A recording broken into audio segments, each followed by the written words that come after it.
6,500여 명의 피해자, 그 가운데 1,400여 명의 사망자를 냈던 이른바 가습기 살균제 참사. 8년 만에 제조 판매 기업 관계자들과 또 전현직 관료들을 대상으로 청문회가 열리고 있습니다. 오전에는 SK케미칼 등 기업을 상대로 추궁이 이어졌고 오후에는 공정위와 환경부 등에 대한 질의가 진행 중입니다. 현장에 YTN 취재기자 나가 있습니다. 이경국 기자. 네, 서울시청에 나와 있습니다. 네, 기업 관계자와 또 정부 관계자를 나눠서 진행을 했는데 지금도 계속 진행되고 있는 거죠? 네, 그렇습니다. 오후 2시부터는 공정거래위원회와 환경부를 상대로 한 청문회가 이어지고 있습니다. 가습기 살균제를 제조하고 판매한 기업들의 표시 광고법 위반 사건이 적절히 처리됐는지 추궁하기 위해서입니다. 앞서 SK케미칼과 애경 등은 살균제의 안전한 성분, 안전한 제품이라는 내용을 적었습니다. 하지만 공정위는 살균제 문제가 불거진 직후인 2012년 초 이 제품에 쓰인 CMIT와 MIT 성분의 유해성이 입증되지 않았다며 무혐의 처분했습니다. 4년여 뒤 다시 조사에 나섰지만 유해성을 연구 중이라는 이유로 또다시 심의를 종결했습니다. 재조사 끝에 지난해 공정위가 이들 기업에 과징금 납부 등을 명령했지만 기업들이 처분 시한이 지났다며 취소 청구 소송을 냈고 공정위는 실제 잇따라 패소하고 있습니다.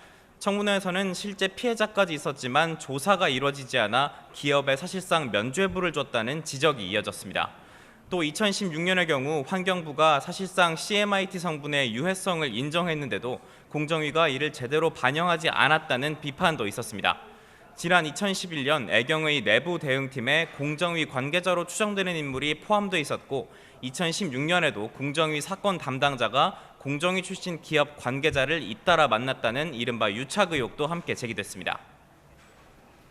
네, 앞서 오전엔 기업 관계자들을 상대로 청문회가 진행됐는데 어떤 내용이었죠?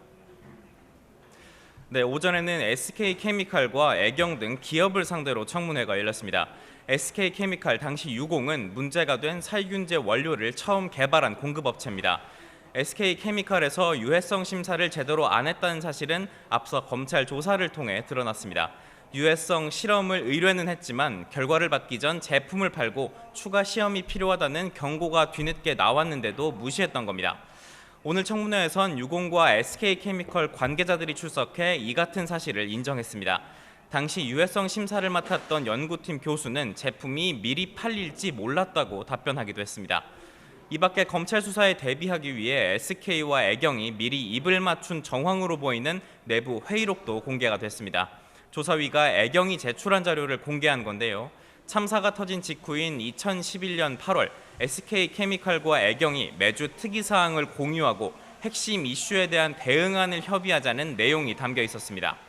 비공개로 나온 SK 전직 직원은 회사가 문제의 살균제를 처음 판 것으로 알려진 1994년 이전부터 사내에서 직원에게 제품 사용을 권유했다고 말하기도 했습니다.